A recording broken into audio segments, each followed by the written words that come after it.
제가 기도 한번 하고 시작하겠습니다. 괜찮을까요? 네, 기도하겠습니다. 하나님 감사합니다.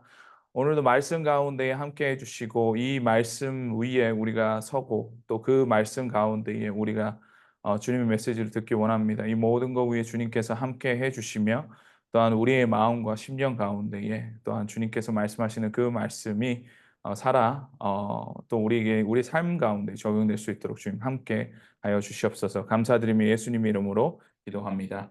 아멘.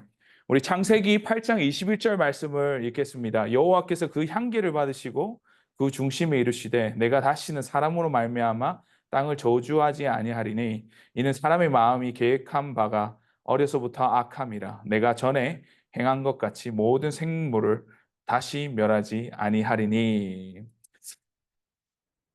하나님의 심판입니다. 이 땅의 사람들의 죄악으로 말미암아 생긴 그 심판의 결말입니다. 2005년 카트리나 허리케인, 2010년 IT 지진, 그리고 2011년 일본 쓰나미 등의 자연재해에 어김없이 등장하는 여러 목사님들의 강단에서 했던 말들입니다. 이 땅 곳곳에서 재난과 재해의 현장에서 어김없이 등장하는 그런 메시지이자 사람들이 죽고 다치고 상실과 절망 가운데 있는 그들에게 그 심판의 메시지는 사실 너무나 가혹할 수밖에 없습니다. 그러면서 우리 그리스도인들에게도 이 죄악된 세상 가운데 행해지는 그 하나님의 공의의 인과응보의 모습으로서 이런 심판의 메시지를 듣고 거기에 대해서 경각심을 느낍니다마는 때로는 우리가 느끼기에 너무나 가혹하리만큼 무거운 심판의 메시지가 과연 하나님의 심판으로서만 해석하는 것이 맞나라는 의구심을 불러일으키게 됩니다. 그렇다면 제가 여러분께 여쭙고 싶은 것은 여러분의 생각은 어떻습니까? 과연 자연재해는 하나님의 심판입니까? 아니면 단순히 우연의 일치로 일어날 수 있는 그런 일인 건가요? 아니면 또 다른 메시지가 우리가 목도하고 때로는 우리가 누군가가 당하는 또 자연재해 가운데 있다는 것입니까? 오늘 성경을 통하여서 우리가 이 질문에 대한 답을 한번 찾아보길 원합니다. 오늘 본문을 포함해서 자연재해의 대표적인 사례를 여러 가지 들 수 있습니다. 첫 번째로는 우리가 구약 성경의 노아의 홍수의 사건들을 볼 수가 있겠죠. 그 다음에 우리가 볼 수 있는 것은 모세 시대 때의 출애굽의 열재앙을 우리가 볼 수 있습니다. 또한 고라의 자손에 대한 징벌 또는 다윗의 인구조사로 인한 형벌 등을 우리가 들어서 여러 가지 자연재해로 인한 어떻게 보면 하나님의 심판의 메시지가 담겨 있다라고 사람들은 말합니다. 오늘 본문을 포함해서 여러 형태의 자연재해의 모습들을 우리가 성경을 통해서 살펴보게 되는데 이러한 사례들을 들면서 자연재해는 하나님의 심판의 도구라고 많은 학자들과 또한 교회의 목사님들이 말하고 있다는 것이죠. 예, 그렇습니다. 사실 분명히 신명기 28장에서도 보더라도 하나님의 율법을 지키지 않았을 때에 받는 징벌로서 이러한 자연재해 혹은 질병 또 여러 가지 전염병의 모습들을 그리고 있으며 실제로 구약 성경을 보더라도 하나님을 반하고 또한 죄악된 세상 가운데에 분명히 하나님의 심판의 도구로서 자연재해가 사용된다는 것을 우리가 보게 됩니다. 그렇다면 모든 자연재해의 사례가 우리가 말하는 그 하나님의 심판으로 하나님의 심판의 메시지로만 연결해서 우리가 해석하는 것이 맞는 것일까요? 이 부분을 우리가 자세히 살펴보기 위해서는 몇 가지 살펴봐야 되는 것들이 있는데 우리가 하나님의 자연재해를 하나님의 심판으로 하나님이 사용하시는 그 자연재해를 하나님의 심판으로 사용되는 그 특징들을 우리가 살펴보아야 될 것입니다. 첫째로 하나님의 심판에 있어서 반드시 등장하는 어떤 특징들이 있는데 그것이 바로 첫 번째로는 하나님의 심판에 대한 예고가 항상 그 자연재해 앞에 있었다는 것입니다. 노아의 방주 때도 그렇고요. 출애굽기에 나오는 열재앙 그리고 고란 자손들의 징벌 또한 다윗의 인구조사로 인한 형벌 등 하다못해 이방 땅에 내려지는 하나님의 심판의 어떠한 메시지로서 이 자연재해가 사용될 때도 분명히 거기에 대해서 하나님께서 하시는 작업이 있는데 그것은 누구나 알 수 있고 누구나 분명히 알아들을 수 있는 하나님의 심판에 대한 예고하심이 있다는 점입니다. 하나님의 선지자를 통해서 하나님의 사람들을 통해서 하나님의 심판의 메시지와 경고의 예고가 반드시 있고 그 다음에서야 하나님의 심판의 일환으로서 자연재해가 행하여졌다는 점이죠. 이 부분을 우리가 염두에 본다면 사실은 자연재해 이후에 있어서 그 심판의 메시지가 선포되는 그 행태와는 오늘 성경에서 말하는 그 메시지가 상당히 차이가 있다는 것을 우리가 알 수 있지 않습니까? 일이 있고 나서 어떤 자연재해가 있고 나서 어떤 재난과 재앙이 우리 앞에 놓여진 상황 그 다음에 이것이 하나님의 심판이다. 어쩌면 너무나 쉬운 정죄의 형태이자 마치 이것이 하나님의 심판인 양 호도될 수 있는 가능성이 상당히 높아 보이지 않나라는 그 생각이 드는 대목인 것이지요. 또 다른 특징이 한 가지가 있는데 다른 하나님의 심판으로서 자연재해가 사용될 때 보여지는 이 특징은 바로 인간의 능력 밖의 재앙이라는 점입니다. 이는 누구도 피할 수 없는 것이자 누구도 막을 수도 없고요. 누구도 예비하거나 또한 예방할 수 없는 것이라고 말할 수 있는 것이 하나님께서 사용하시는 하나님께서 심판으로 사용하시는 그 재앙과 재해의 어떠한 자연재해의 모습이라는 점이지요. 그렇다면 이 두 가지의 특징을 본다면 우리가 현재 주변에서 세상 가운데서 일어나는 많은 자연재해에 대해서 어느 정도 우리가 구분하고 또한 판단할 수 있다라는 것입니다. 하지만 분명한 부분은 그럼에도 불구하고 죄악된 세상 가운데 간간히 일어나는 아니 어쩌면 이제는 빈번히 일어나고 일어나는 그 자연재해를 그저 우연의 어떠한 사건이라고 말할 수 있겠냐는 것입니다. 이 부분을 우리가 해석하고 우리가 살펴볼 때에 신약 성경에서 등장하는 자연재해의 모습의 일환으로서 다뤄지는 본문이 한 가지가 있는데 마태복음 24장에 나와 있는 그 마지막 때기의 징조에 대한 부분입니다. 여러분은 괜찮으시면 마태복음 24장 3절에서부터 8절 말씀을 함께 보시겠는데요. 제가 한번 읽어 보겠습니다.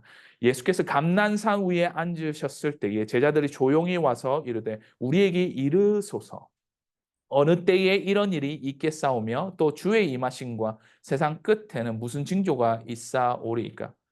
예수께서 대답하여 이르시되 너희가 사람의 미혹을 받지 않도록 주의하라. 많은 사람이 내 이름으로 와서 이르되 나는 그리스도라 하여 많은 사람은 미혹하리라.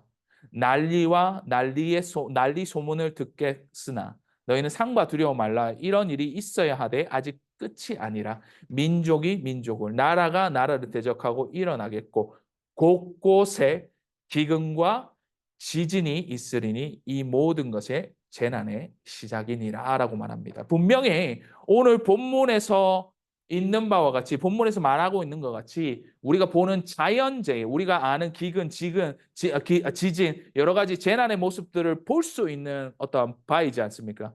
사실 신약 성경에 나와 있는 이 자연재해에 대한 메시지는 단순히 우리가 구약성에서 바라보는 어떠한 하나님의 심판으로서의 그런 자연재해보다는 어쩌면 구원에 대한 그 강조와 구원에 더욱더 방점이 있는 사실을 우리가 오늘 본문 말씀 동일한 장에 있는 13절과 14절에 보여주고 있다는 것이죠. 13절 말씀에 그러나 끝까지 견디는 자는 구원을 얻으리라.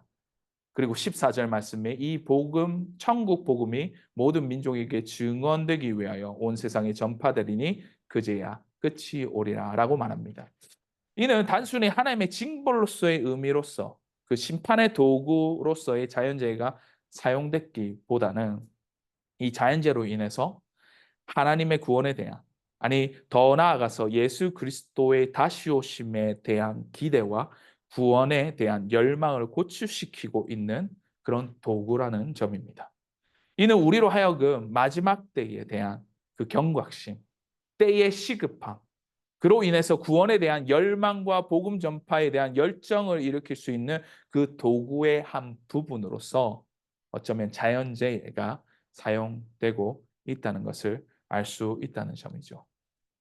그렇다면 자연재해를 대하는 마지막 때에 살아가고 있는 우리 그리스도인들의 마지막 때의 모습에 보여지는 그 자연재해에 대해서 어떻게 반응하고 어떻게 해석해야 하는 것입니까? 첫째로 제가 드릴 수 있는 적용점은 하나님 앞에서 겸손함으로 우리는 나아가야 할 것이라는 점입니다. 재난 가운데서의 우리의 모습은 사실 한 아무것도 할 수 없는 연약한 존재로서 민낯으로 우리가 드러나게 된다는 것이죠. 이때의 우리의 존재를 사실 하나님 앞에서 겸허히 인정하고 세상의 주관자 되시고 모든 것을 지배하시고 다스리시는 왕 되신 하나님 앞에 겸손히 나아가야 하는 것이 우리의 진정한 모습인 것입니다. 그런가 하면 둘째로 자연재해로 인해서 어려움을 당하고 있는 이들에게 사실 예수 그리스도의 복음의 사랑으로 그들과 함께 공감하고 또 위로하고 힘쓰는 것이 우리가 해야 되는 두 번째 반응이자 적용점이라는 것이지요.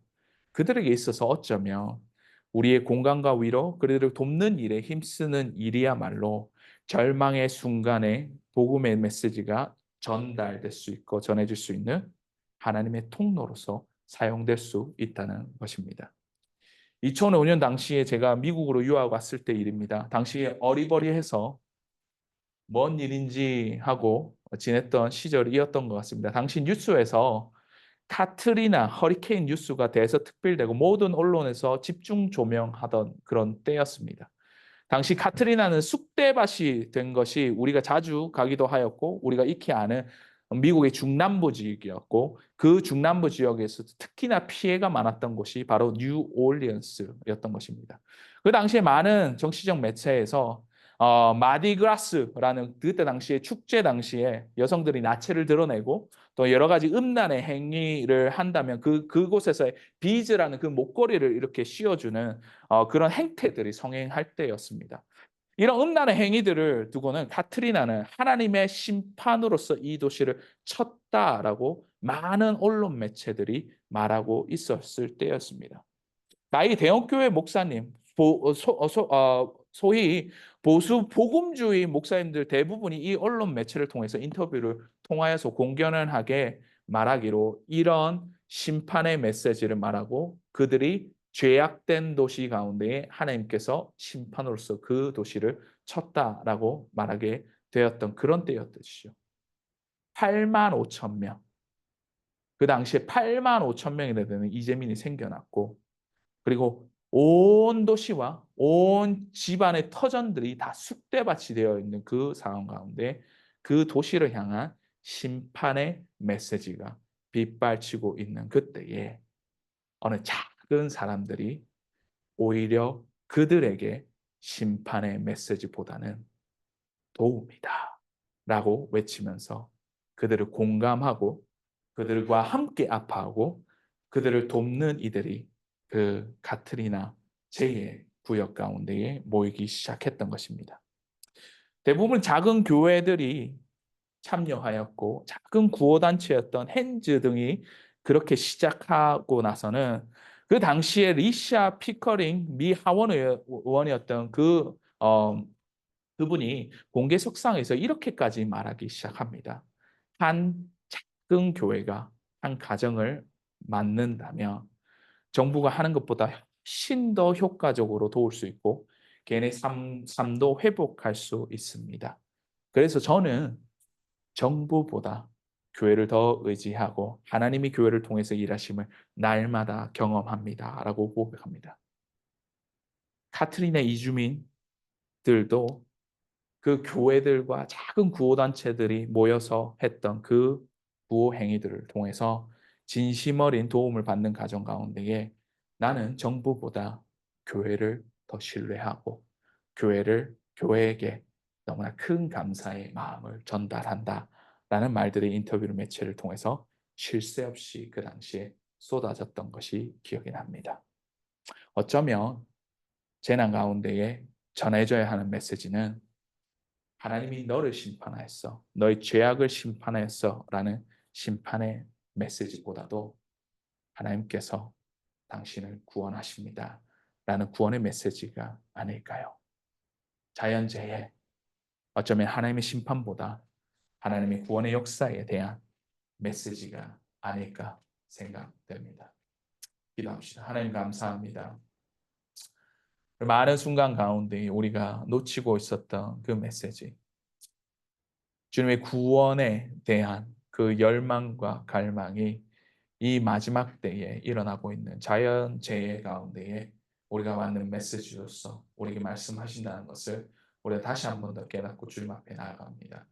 모든 것 위에 주님 더하시고, 또한 우리가 정말로 많은 이들이 고통하고 상실되는 그 절망의 순간의 가운데에 하나님이 너를 심판하셨다라는 메시지보다는 하나님이 너를 구원하시고 우리의 도움과 그들과 공감하는 그 현장 가운데에 복음의 메시지가 그들로 하여금 전해질 수 있는 그 사역들이 우리를 통해서 일어날 수 있도록 함께하여 주시옵소서. 감사드리며 예수님 이름으로 기도드립니다. 아멘.